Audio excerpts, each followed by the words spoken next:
வணக்கம். தமிழ் ஃபுட் கார்னரில் இட்லி தோசைக்கு தொட்டு சாப்பிட்ற மாதிரி வித்தியாசமான சுவையில் தக்காளி சட்னி அரைக்க போகிறோம். சுவையும் மணமும் ரொம்ப நல்லாயிருக்கும். இப்போ எப்படி அரைக்கிறதுன்னு பார்க்கலாம்.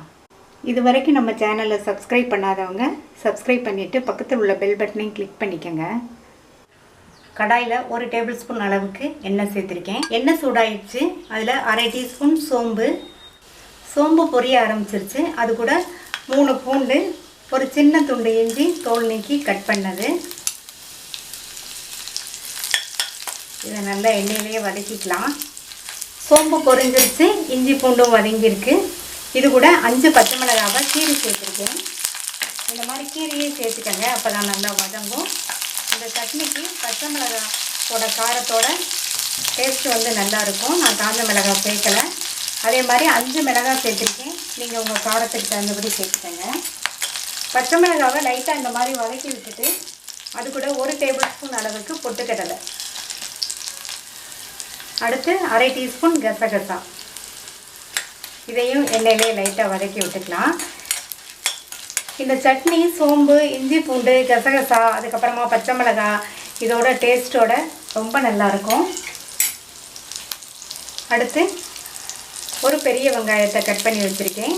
அதையும் சேர்த்து வெங்காயத்தை கொஞ்சம் வதக்கிக்கலாம். கண்ணாடி பதம் வர அளவுக்கு வதக்கிக்கணும். வதக்கியாச்சு. 3 மீடியம் சைஸ் தக்காளி, இது ஒரு 150 கிராம் இருக்கும். அதை இந்த மாதிரி கட் பண்ணி சேர்த்துக்கணும்.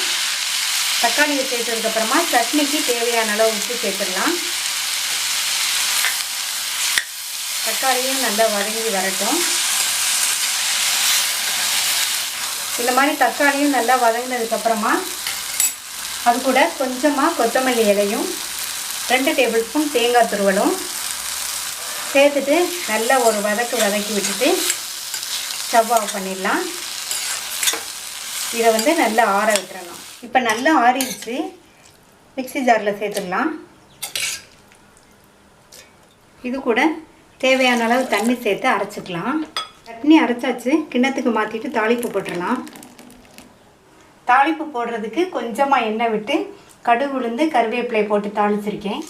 தாளிப்பை சட்னியில் சேர்த்துடலாம்.